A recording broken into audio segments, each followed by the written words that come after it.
ধারাবাহিকের আগামী পর্বতে আমরা দেখতে চলেছি রক্তিম লালনের ক্ষতি করে। অন্যদিকে দেখা যায় রক্তিমের ভাই ঘরেতে এসে ডালিকে বলে, তুমি একবার ঝট করে চলো, লালন আঙ্কেলের প্রচন্ড জ্বর এসেছে, সারা গায়ে না অ্যালার্জির মতো কি একটা বেরিয়েওছে। এই কথা শুনে ডালি চিন্তায় পড়ে গেলে রক্তিমের ভাই বলে, তুমি চলো চলো, আর দেরি করো না। এরপর ডালিকে হাতটা ধরে সে নিয়ে চলে যেতে গেলে তখন আচমকাই ডালির হাতটা এসে ধরে নেয় রক্তিম, আর বাধা দিয়ে বলে, কোথায় যাচ্ছেন? যে মানুষটা একটু আগে অপমান করলো আপনাকে, আপনি এখন তার কাছে আবারও যেতে চাইছেন? এই বলেই ডালিকে আটকে দেয় রক্তিম। এরপর ডালি অপেক্ষা করতে থাকে সুযোগের। রক্তিম বাথরুমে গেলে ঠিক তখনই টেবিলের ওপর থেকে চুপি চুপি মোবাইলটা নিয়ে ডালি বেরিয়ে যেতে যায়। ঠিক তখনই রক্তিম এসে পিছন থেকে বাধা দিয়ে বলে ওঠে, কোথায় যাচ্ছেন আপনি? আর এই কথা শুনে ডালি প্রচণ্ড ঘাবড়ে যায়। তবে কি এবার রক্তিমকে ভিলেন রূপেই দেখা যাবে গল্পে?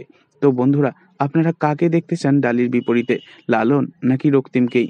অবশ্যই কমেন্টে জানাবেন, আর নেক্সট আপডেটের জন্য আমাদের সঙ্গে থাকবেন। ধন্যবাদ।